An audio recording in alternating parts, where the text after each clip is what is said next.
No mês em que comemoramos a Semana Mundial do Meio Ambiente, o MP Cidadão mostrou alguns destaques importantes do trabalho dos integrantes do Grupo de Atuação Especializada em Meio Ambiente, GAEMA-MPRJ, durante a pandemia do coronavírus. Acompanhe agora a terceira parte da matéria sobre o trabalho do MPRJ na proteção ao meio ambiente e aos direitos de toda a população do Estado do Rio de Janeiro. O Ministério Público do Estado do Rio de Janeiro, em trabalho conjunto com a Defensoria Pública, obteve na Justiça a garantia do abastecimento de água potável para toda a população estadual. O coordenador do GAEMA-MPRJ, o promotor de justiça José Alexandre Maximino, falou ao MP Cidadão sobre o caso. No início do ano, nós tivemos o episódio da Geosmina, em que os padrões de potabilidade da água, notadamente aqueles relacionados ao odor e ao sabor, implicaram em significativos distúrbios e transtornos para a população. Desde então, acompanhamos muito de perto a questão do abastecimento de água à população para garantir que os seus parâmetros de potabilidade fossem atendidos pela Companhia Estadual de Água e Abastecimento, a SEDAI. Com a chegada e o avanço do novo coronavírus, com a doença que traz Covid-19, nós nos preocupamos ainda mais, sabendo de antemão que boa parte da população, por relatos da mídia e de nossa ouvidoria, não tem acesso regular ao sistema de abastecimento de água. Com isso, num primeiro estágio, instauramos um inquérito civil muito antes até mesmo do avanço acentuado do novo coronavírus,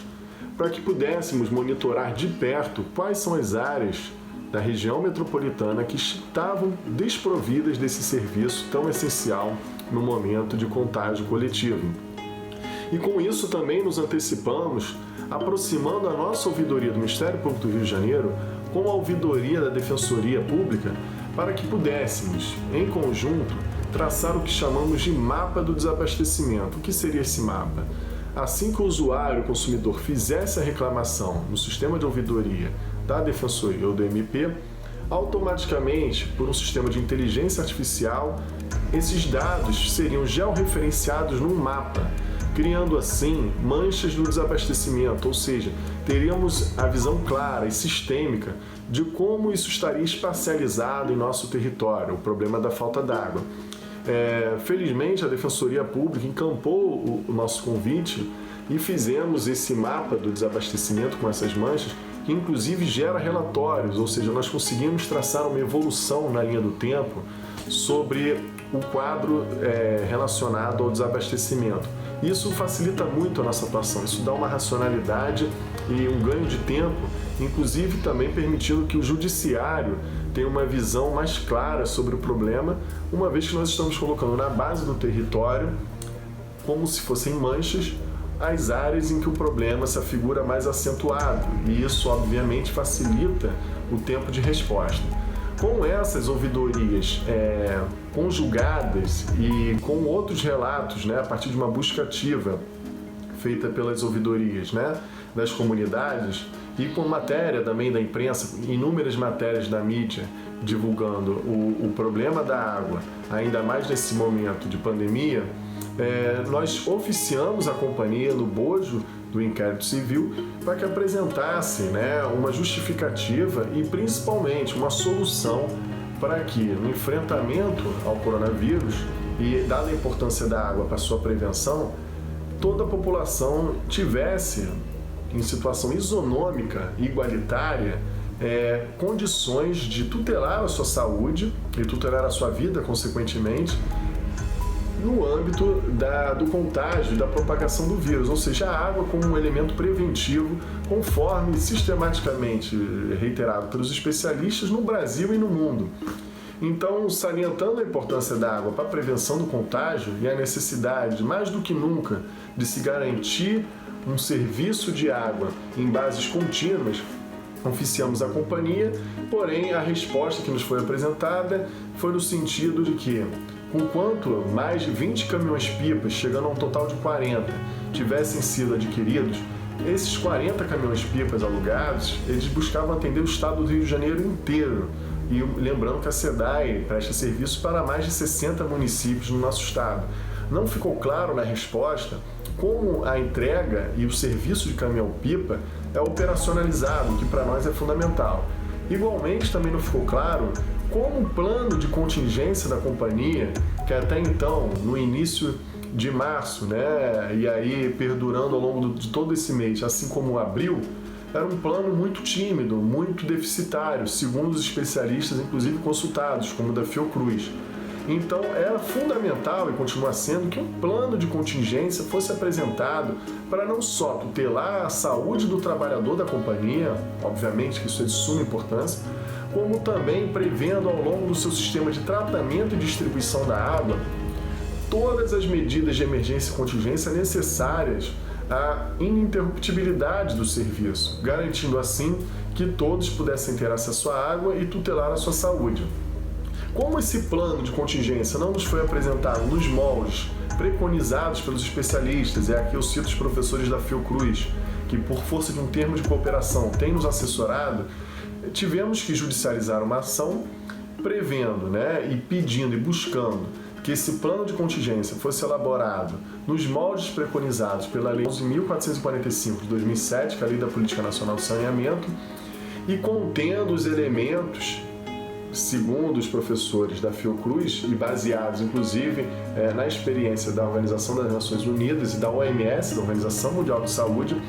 contemplando a água como um direito humano essencial, ou seja, além de prevista na nossa Constituição de forma implícita no direito social do artigo 6º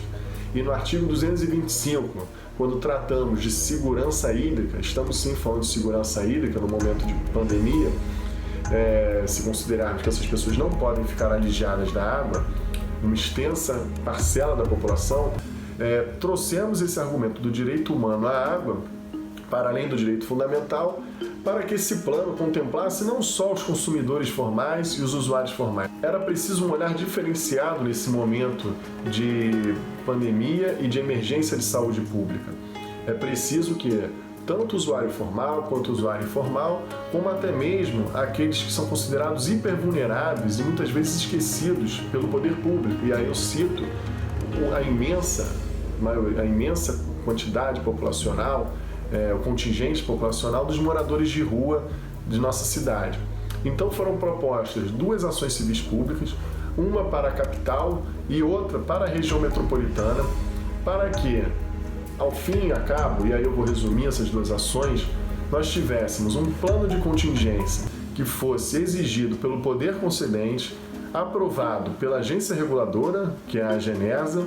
e terceiro, executado pela companhia com transparência, publicidade e acompanhado de perto por o que chamamos de um comitê ou um gabinete de crise. E tanto o MP quanto a Defensoria se habilitaram e se colocaram à disposição da SEDAI para participar desse gabinete de crise, trazendo toda aquela experiência, e aí não foi à toa eu ter mencionado o caso da Josmina, porque no episódio da Josmina, os professores da Fiocruz que nos auxiliaram foram fundamentais para promover essa integração entre os órgãos. Nós estamos falando aqui de uma integração entre município, Estado, Instituto Rio Metrópole e SEDAI, tanto assim que esses 4 réus figuraram na ação, porque cada um tem a sua parcela de responsabilidade. Então é importante, por isso exigimos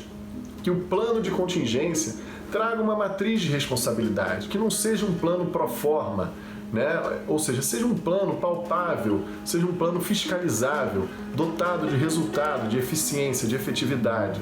E foi por essa razão, então, que demandamos e conseguimos no Judiciário uma decisão obrigando que todos os réus aqui citados, Estado do Rio de Janeiro, município, Instituto Rio Metrópole e SEDAI, apresentassem soluções no prazo de 5 dias para que